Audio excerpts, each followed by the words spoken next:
Olá, você conversa com seu filho sobre gastos e finanças? É muito importante que esses conceitos sejam passados para os pequenos logo cedo, para que eles aprendam a lidar com o dinheiro e sejam conscientes ao usá-lo.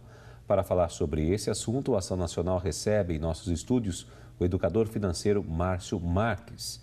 E você pode ver esse e outros programas no nosso portal. É só acessar rs21.com.br. Bem, Márcio, seja bem-vindo ao Ação Nacional de hoje. Júnior, obrigado pela oportunidade. Vamos falar um pouquinho sobre esses princípios da educação financeira, né? Por que é importante educar as crianças para o uso do dinheiro? Júnior, primeiramente, assim, a educação, quando você começa cedo, nós temos certeza que vai dar certo no futuro, porque nenhum pai ensina para um filho aquilo que ele não sabe. Então, quanto mais cedo você iniciar, melhor. E qual a importância? Você vai evitar que esse filho no futuro se torne um endividado. Mas isso assim, tem esse princípio também de que muitas vezes os pais não sabem também nem como passar isso para os filhos, né? O que dificulta talvez a aprendizagem deles. Sim, esse é o grande problema que nós temos, porque eu sou, por exemplo, de uma geração que não tive educação financeira, mesmo formado, meu pai não teve, porque meu avô não teve. Então, como falar de educação financeira para os filhos de uma coisa que você não sabe? Temos que buscar essa informação através de livros, através até de ações que você às vezes já faz no seu dia a dia e às vezes está fazendo uma ação errada. Então, precisa corrigir essa ação, porque você pode falar para o seu filho muita coisa, mas o exemplo é que vai deixar dentro dele aquela informação. Quer dizer, é isso que vai marcar para ele, né?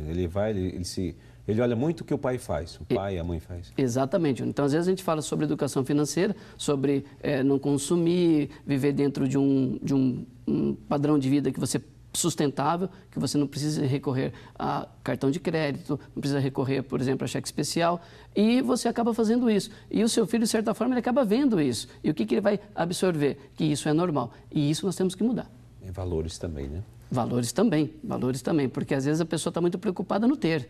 E nós temos que colocar para a criança a importância do ser. Não é somente ter as coisas, ser também é muito mais importante que o ter. Bom, e qual é a idade ideal aí para começar uma educação financeira, Mar? Olha, no nosso programa da DSOP, nós temos educação financeira de 3 a 103 anos, Júnior. Então, assim, 3 anos seria uma idade boa para você começar a falar com a criança, mas de uma maneira bem lúdica, tá?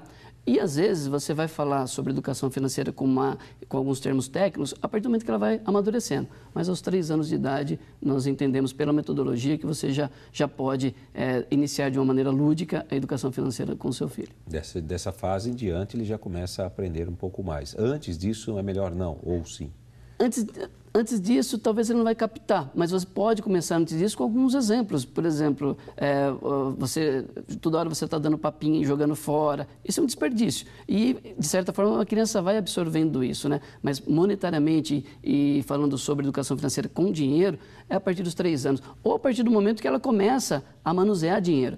Porque o grande sonho nosso, a grande missão da DSOP é ensinar as crianças a todo o dinheiro que passar pela mão dela, ela guardar um pouco antes de sair gastando. Eu faço até essa pergunta porque assim, eu me coloco um pouco nessa posição, né? Tenho uma filha de 1 ano e 5 meses, né? 1 ano e 6 meses, desculpa. E ela repara muito no que a gente faz, né? Por isso que eu fiz até essa pergunta. Porque ela gosta de imitar muito o que os pais fazem, né? Principalmente mais próximo a mim, né? O que eu faço, ela quer repetir tudo o que a gente faz. Então, às vezes, se a gente tomar uma atitude errada diante nesse momento, nessa fase da criança, eu acho que a gente pode influenciá-la, com certeza. Pode. Eu tenho 3 filhos também, uma já de 14, e a gente tem que estar sempre, os pais principalmente, tem que estar antenados e, assim, sempre vigilantes, porque a criança é uma esponja.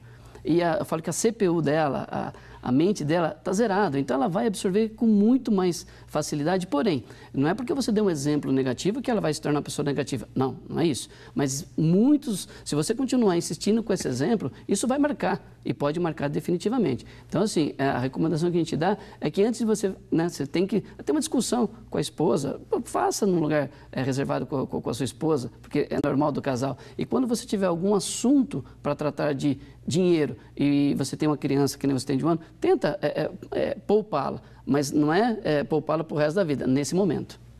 Então, agora tem um outro porém também. E as famílias às vezes têm seus altos e baixos, né? Não tem aquela coisa, principalmente na questão financeira, né? E passar esses problemas financeiros, né, para os filhos, a gente deve poupá-los, eles não devem estar por dentro disso, isso não deve chegar até eles. Como lidar com essa situação? Ou eles devem estar cientes da situação do papai e da mamãe? Deve sim, em todos os sentidos, né? No aspecto ruim, que é o que você está me colocando, mas no aspecto positivo. Eu vou começar primeiro pelo aspecto negativo. Então, se você está endividado e você precisa de alguma maneira, você deve de alguma maneira colocar isso para a família. Porque o primeiro passo para você resolver um problema financeiro é você reconhecer, e muitas vezes nós temos vergonha de reconhecer perante a esposa, nós homens, ou a esposa perante o marido, porque a mulher também, hoje ela compõe a renda do casal. Nós temos vergonha de dizer, ó, nós estamos endividados. E para a criança, você tem que colocar às vezes, de uma maneira, talvez não tão a realidade nua e crua, mas colocar de uma maneira, com um certo carinho, mas não poupá-lo. Colocar assim, olha, nós estamos atravessando uma fase difícil, nós precisamos rever aí os nossos gastos, porque a hora que você faz isso, você começa a dividir o problema com a família e o seu filho, de certa maneira, ele já vai entendendo de como fazer isso caso um problema desse, um problema financeiro como o seu aconteça no futuro, ele sabe como lidar. Então, você deve, sim, participar, é claro, de uma maneira entendendo aí as idades. Mais lúdica. Exatamente. Por exemplo, você vai falar que você precisa economizar energia. Você não vai falar para uma criança de 3 anos, pô, você tem que economizar energia. Você pode simplesmente colocar de uma maneira, pô, você vai ser o fiscal da natureza, você vai ser você é o responsável para que a natureza não sofra se a sua irmã demorar no banho. Ele vai ficar lá na porta. Tá? E se passou de 2, 3 minutos, ela vai bater na porta, né? Ana, olha, sai que já deu tempo. Então, você consegue envolver as crianças assim. Agora, como fazer isso se nós não aprendemos isso? Então, assim, você tem que ter sempre o bom senso e aquela coisa de pai e de mãe, né? Olha, você sabe a hora que você está extrapolando, a hora que você está errando. Então, fique atento a isso, porque a gente erra pela desatenção em relação ao tratamento com os filhos. Tudo isso, por exemplo, se a irmãzinha está demorando no banho e você demorar no banho, seu filho fala, mas espera aí, papai, o senhor demora no banho. Como é que fica a situação? É o exemplo. É o exemplo. Voltamos àquele ponto que é o exemplo. Então, nós vamos abolir o refrigerante durante a semana em casa, por a questão de saúde e por a questão de economia, tá certo? Só que eu também, às vezes, o pai lá, depois do futebol, ele vai tomar o refrigerante dele? Não. Então, assim, ele tem que também, durante a semana, não tomar. Porque se o filho vê ele tomando aquilo, você pode, eu posso. Então, temos que tomar cuidado. Um exemplo positivo, Júnior, é você dividir os sonhos. Quais as famílias brasileiras, ou quantas famílias brasileiras, às vezes você tem o seu sonho, a sua esposa tem o sonho dela, e as crianças têm o sonho individuais. Qual que é o sonho coletivo? Então, da mesma maneira que nós vamos dividir problemas, vamos dividir a alegria. Entendeu? Tipo, nós estamos guardando dinheirinho para a gente poder viajar. Fantástico. A família inteira. Primeiro deveria ser, né? Como é que a gente orienta as famílias? Vamos traçar o sonho primeiro, para depois guardar o dinheirinho. Às vezes acontece exatamente da maneira que você falou. Vamos guardar um dinheirinho para ver o que nós vamos fazer. Não, vamos primeiro definir. O sonho é ir para Disney, o sonho é ir para o Beto Carreiro, o sonho é visitar a vovó, o sonho é para a praia, o sonho é ajudar o vizinho que está em dificuldade, porque temos o sonho também, o sonho social. E por que não? Então, assim, não é só também olharmos aí para o nosso... Né, deixar um pouco de ser egoísta e trabalhar o sonho também com a comunidade. E aí você define o sonho. Aí você vai estar todo mundo envolvido. E dentro da nossa metodologia, o DSOP, o S é de sonho. Na hora que você tem um sonho, Júnior, é muito difícil você não realizar. Porque eu falo que nós somos a realização dos nossos sonhos. E aí você vai conseguir guardar dinheiro. Porque qual a dificuldade? Eu não guardei dinheiro. Primeiro, você nem define o sonho. Define o sonho e esse sonho que vai te motivar a fazer a ação. A motivação vai ser o sonho. E a partir daí você define metas, objetivos para poder realizar esse sonho. Exatamente, porque você tem um sonho. Primeiro, qual que é o sonho? Uma viagem. Quanto custa essa viagem? Você tem que saber. Porque eu falo nas palestras, às vezes você tem um sonho? Tenho. Meu sonho é para Disney. Tá? E quanto custa esse sonho? Não sei. Você não vai realizar esse sonho nunca. Porque você tem que saber quanto custa, em quanto tempo eu posso realizar.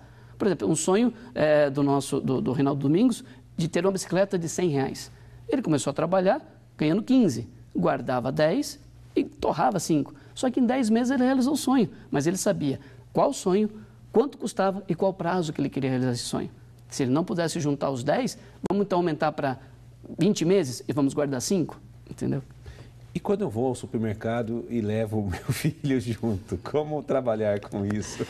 Olha, eu diria para você deixar em casa, não, estou brincando. Melhor não. Melhor não. Não, leva assim, leva e já começa também a educação financeira no supermercado. Mas vamos voltar um passo antes de ir ao supermercado, tá? Então você está indo para o supermercado, o que você vai fazer? Compras. Cadê a lista, Júnior?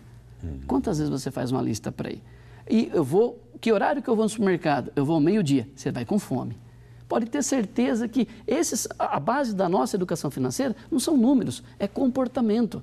Nós queremos mudar o comportamento da pessoa para que ela possa se tornar um independente financeiro. Para isso, existem coisas que não são 1 mais 1.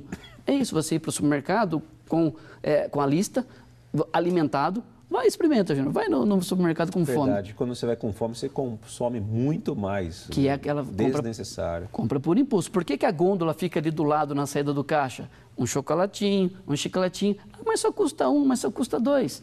E o grande desafio, olha para o seu cartão de crédito ou para o meu, quantas despesas de 5 mil nós temos? Nenhuma. Agora, quantas de 40, de 30 ou de 20? Um monte.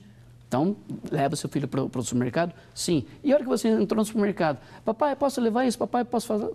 Não, isso não está na lista. Então, você já combinou antes. Migão, lembra que nós combinamos? A lista.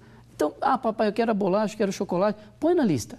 E aí você já começou a definir. Você já não dá muita opção para ele. Porque nós não tivemos tanta opção assim na vida. Sim. Eu, pelo menos, não tive.